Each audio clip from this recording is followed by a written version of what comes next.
Okay, so today I wanted to share some personal experiences.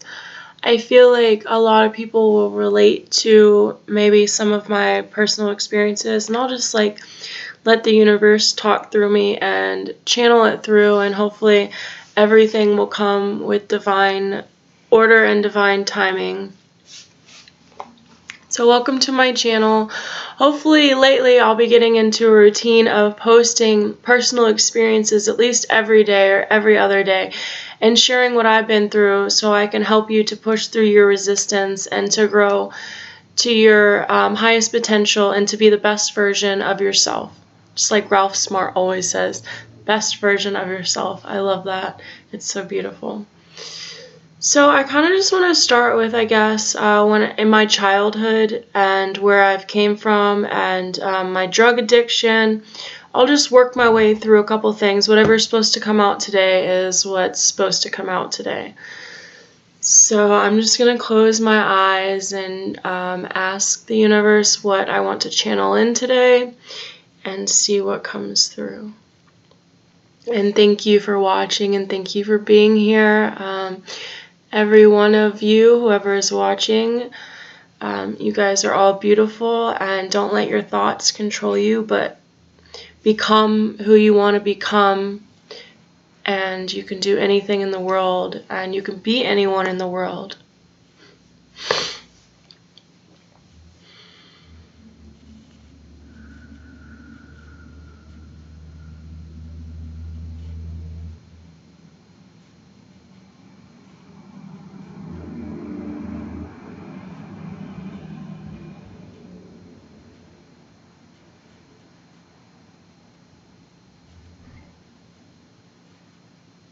Okay, so I got a channel in my head saying start when you were 16. So I will start talking about when I was 16. I am 25 right now, and yeah, 16 was a bad part of my life, and to see, I'm actually in college right now, but I'm kind of like in a different kind of college. It's called Maharishi University of Management. It's more of like a conscious-based educational system. I kind of feel like it's a healing center, not sort of a college at all. I'm really enjoying it. So when I was 16, I believe I was, that's right, I was living in Tennessee when I was 16 years old, and I got kicked out of my dad's house. I was in 10th grade. I was skipping school every day, smoking weed, believe I was starting to take Xanax, and I didn't care about school at all. I honestly didn't care about anything. I just didn't know who I was. I was more of like following the crowd and just living every day, whatever comes, had no motivation, had no, nothing, just had no life to live for, and I always felt like the outcast. I was kind of like always the black sheep in my family. My stepmom, what I perceived as she didn't like me at all. She actually, so the way I got kicked out of my house was she told my dad that I was on drugs, and she wanted to give me a drug test, but at the same time my brother was smoking weed and my stepsister, which is her daughter, but she didn't give them a drug test. She only wanted to give me a drug test so she would get me kicked out of the house.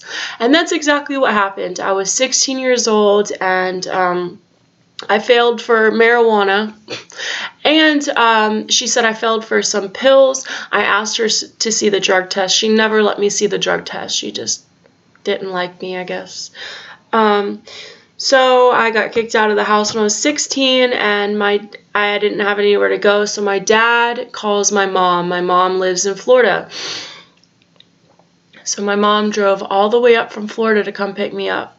Now, I haven't really been close to my mom for, I moved out of my mom's house in like 5th grade, so I didn't really know my mom that well. I didn't know what I was getting myself into.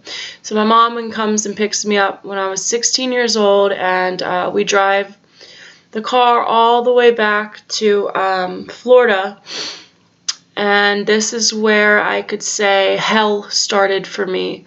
I had no idea who my mom was, and I started to figure out the place that I lived, the things that I was around, started to influence me and drag me into a deep black hole that I had no idea I was getting myself into. So I move in with my mom, and I start to realize that she's on really, really, really bad drugs. At that time, I would say she was smoking crack, shooting up drugs. I wasn't sure what she was shooting up. I just didn't know. And she didn't care what I did. I got enrolled into school, but I never went. I started to do really bad things. I got into a really bad crowd, and I started to breaking into houses. I started breaking into cars. I started robbing stores. I started taking ecstasy all the time. Literally, it was like every other day we're taking ecstasy. I started to take triple C's. It's like an over-the-counter medicine you get, and you take like a multiple amount of them, and they get you high. It's just like things that I'm like, wow, I can't believe I was doing this kind of stuff. I found this guy. He became my boyfriend, and he was like a couple years older than me. Him and my mom and all my group of friends that I had were like really bad. Like they were kind of influencing me to do all this. I kind of just like went with it because I didn't know who I was. My boyfriend, he's dead right now. My ex-boyfriend, he's actually dead right now.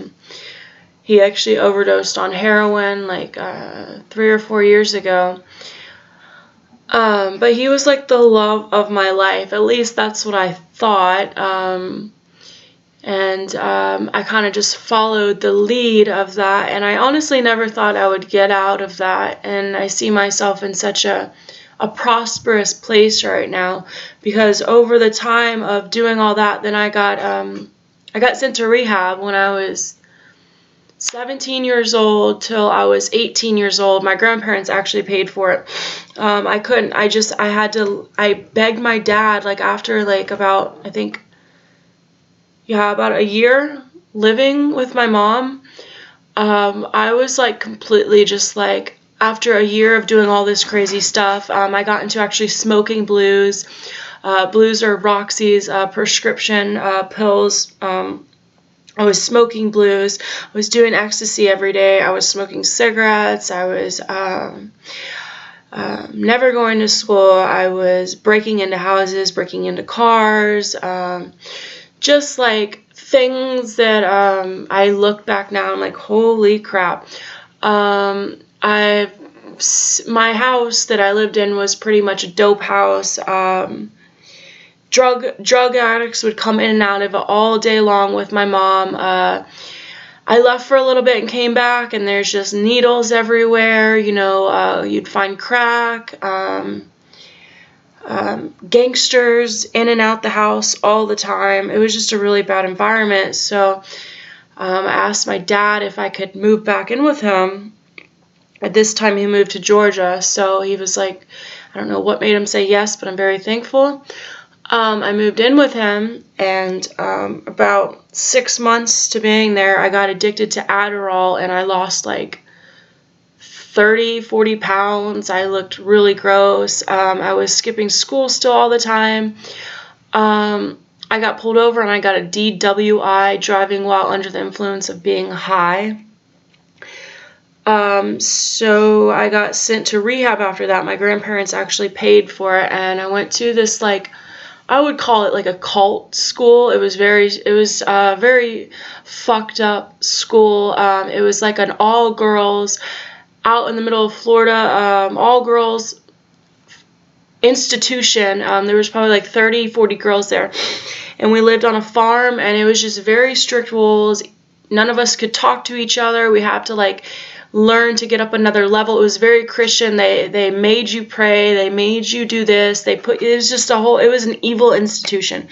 I look back, and just like the things they did were not right. was like a lot of evil. I've had some evil spirit kind of energy there. Some really bad sleep paralysis there. I mean, I guess it helped me a little bit, but like the way they did things, the way they pushed Christianity onto you, and if you don't close your eyes and pray, you get in trouble. It's just very the way they did it was like not right. So I got out when I was like 18 years old. What did I do after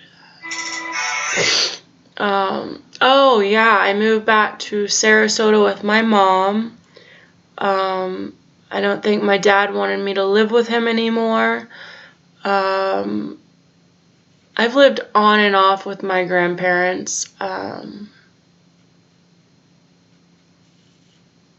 Oh wait, such a long story. Oh, when I got out, I moved in with my grandparents, graduated high school, and then I moved to Sarasota, and became a stripper. Yeah, I became a stripper. Oh, this story is so intense. Yeah, go ahead. I'll go back and forth, but like this time frame is so lost. So I became a stripper, and I started to do a lot of drugs. Really, just like I started when I was 18 or 19. I started stripping when I was 19.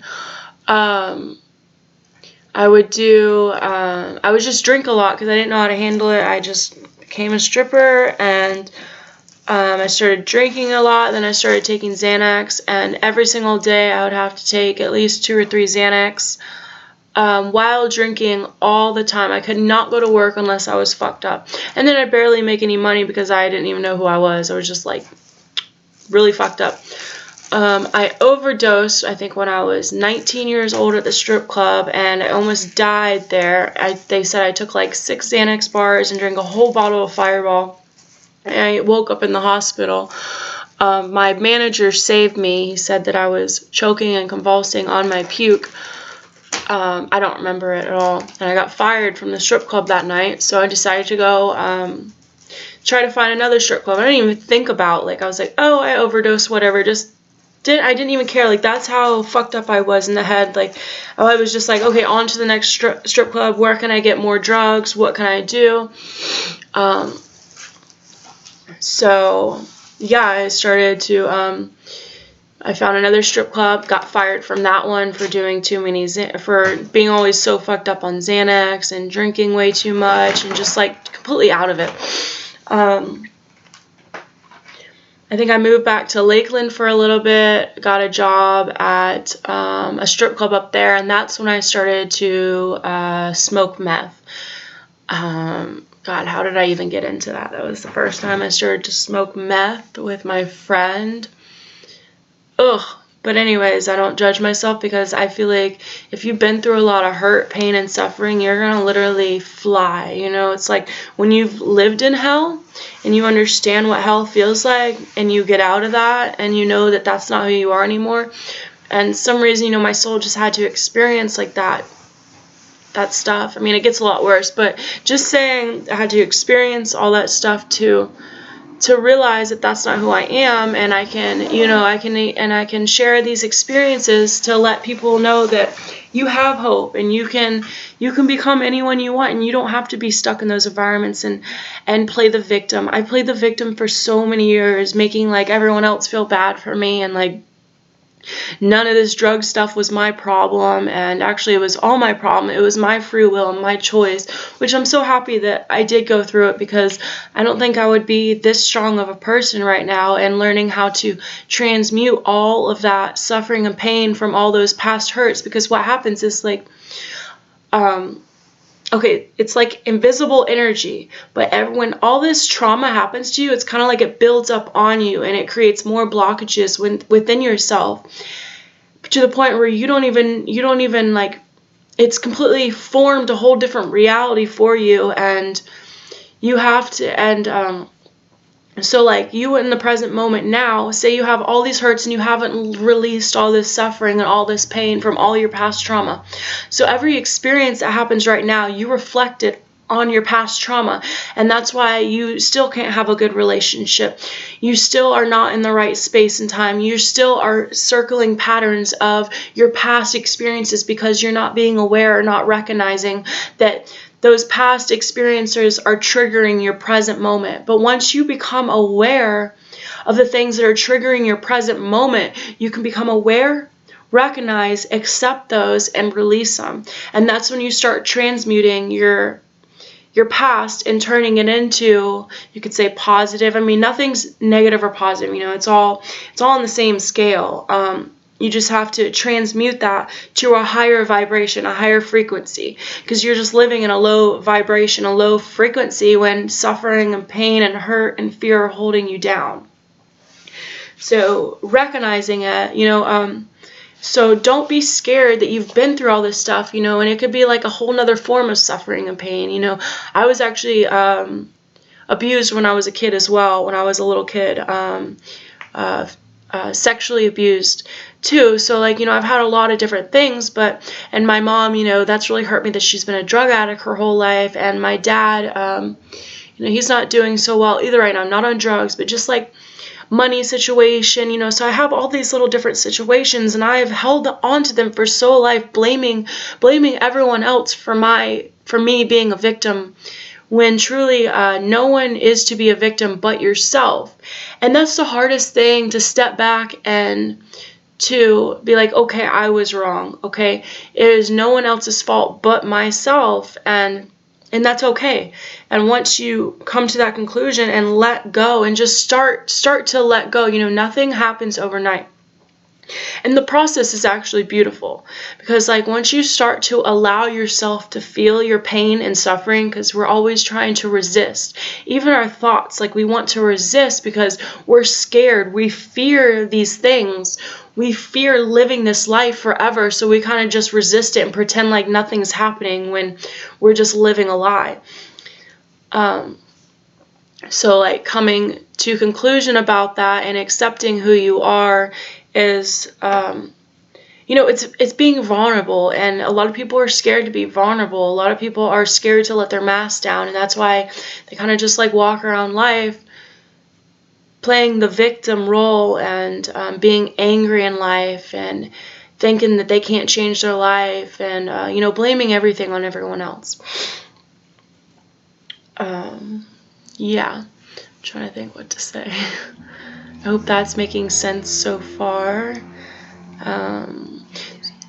Oh, thank you. Okay, so let's get back to what I was saying. Oh yeah, so I started smoking meth. I've found, I had this friend since high school. We actually started stripping together and doing bad things together. We started having sex for money together. Not well, yeah, we did do it together one time with a really old man. It was so gross. Now that and I want to express these things and be completely honest, so I'm not holding back anything, and I'm not lying to myself, and I'm releasing this, sharing this with the world, and knowing that, you see people on Instagram, on Facebook, their lives are so great, and you just feel hurt because no one can relate to you, because no one actually wants to express their true pain, that what they've been through. So that's why I really want to express all my true pain that I've been through and to release it. And there's probably going to be people that are going to hate and can't understand, because a lot of people are going to resist my message and not understand and instantly judge for the fact that that I've been through these things and I'm releasing these things. And a lot of people are going to resist that. And that's totally okay, because I just want to resonate with people that really want, that really want to grow and really want to know that they have an opportunity to become anything in the world, and nothing can stop you. Once you start to realize your patterns, you can grow from them. You don't have to live that fake life anymore. You don't have to live in pain. You don't have to live in fear. You don't have to live in suffering. That's just an illusion. So anyways, yeah, so I started, prostituting myself out and smoking meth and staying up for days at a time, not knowing who I am, not just totally lost, like obviously totally lost. I'm so thankful that I do not do meth anymore or heroin. I see now why people can be addicted. It gives you like that rush that, I had no purpose, so I was always just looking for things, unconsciously looking for things to fulfill me. That I feel like a lot of sensitive people, a lot of people that are empaths, they get themselves into drugs because they're so sensitive to energies, and they don't understand why that they feel this way. So instantly drugs take away the pain, we think it takes away the pain, but actually it's just building up more pain on us. Like I like to say, so pretend you're like a little pea, and that's like underneath a mattress. Now pretend there's like 10 mattresses stacked on top of that little pea.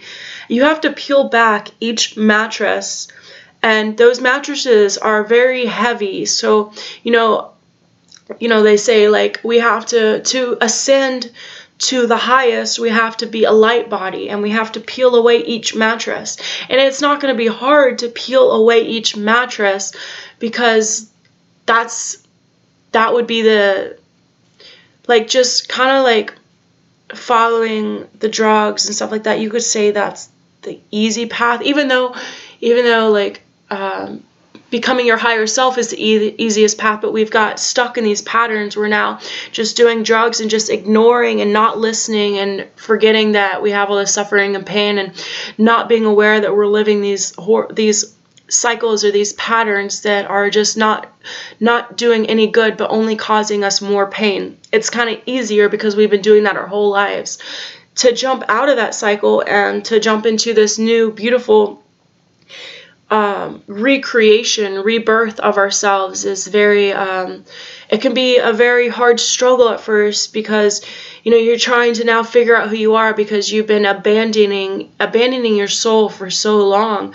This whole lifetime you've just been like, and probably lifetimes, we've been ignoring and abandoning ourself and our self-worth, and we've been focusing on the outside external objects and material objects. We've been bondage to our emotions, because we bond ourselves and get attached to things when we should actually be formless to everything. And being formless to things is a process, and I can't wait to share that process with you, because I've really learned to be formless, to have no attachments to anything. Because once we attach ourselves to something, that's when we attach emotion, and that's where pain, fear, suffering comes from, because we want to hold on to something, when in truth we actually should be formless to everything. Like a chameleon, you see how they can go anywhere and be any color, but they can let go and to go somewhere else.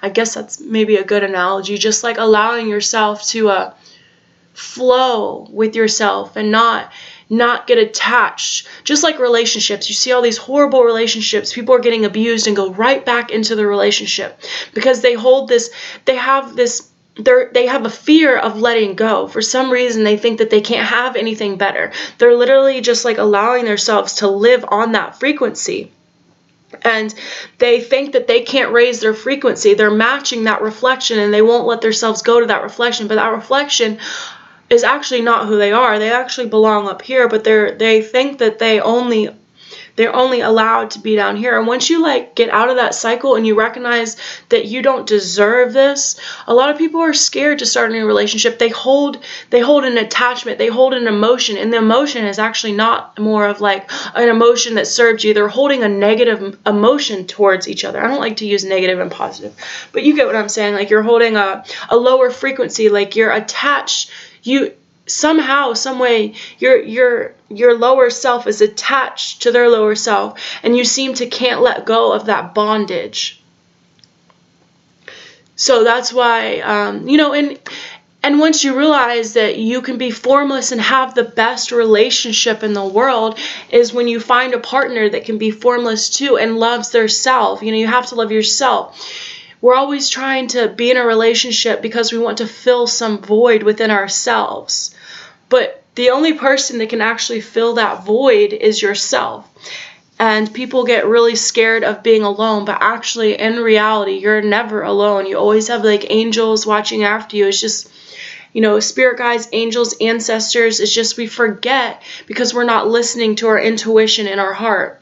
We're now sucked into this material, third dimensional world, and we can't see anything beyond that through the physical eyes, because actually in all reality, our third eye, our pineal gland, we have closed down.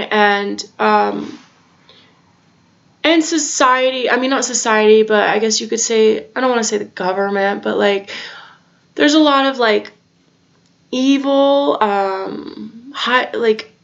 don't want to call it evil, but like there's a lot of people in power that want more power over us, so they keep us, they kind of like push forward and try to keep us held in bondage. That's why, you see fast food everywhere and this mass production. We're eating this negative energy. I'll explain that maybe more in another video. If you don't understand, just comment below and like I can explain that stuff in a more in-depth conversation about like things that are actually going on in the world.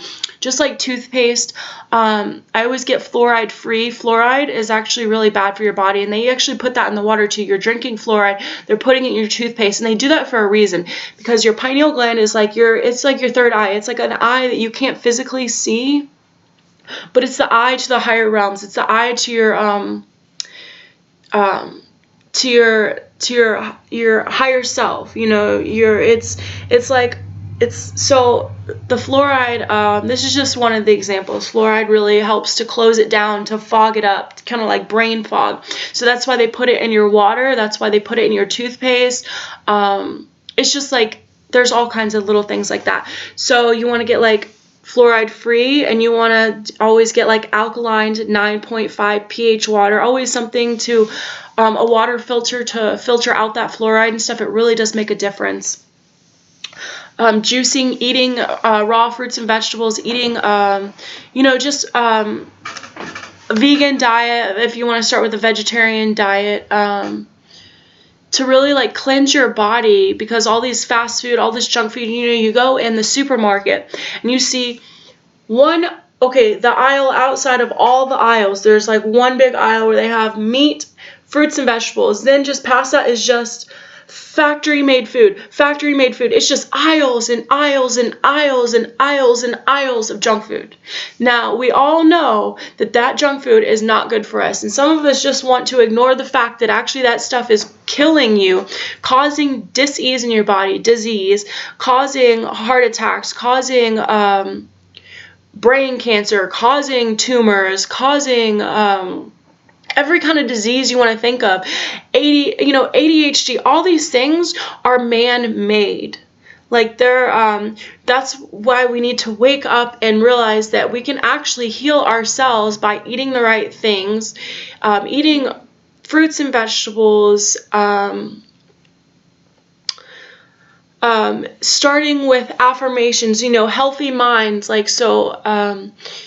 A lot of people's minds are very weak because the thoughts they think. And the thoughts they think are actually creating the reality around them. Because if you wake up every day hating yourself and hating your job, do you ever think you're going to get out of that situation? No, because it's the same thing. It's a pattern of thoughts. And those patterns of thoughts keep you stuck in a box mindset of only those thoughts.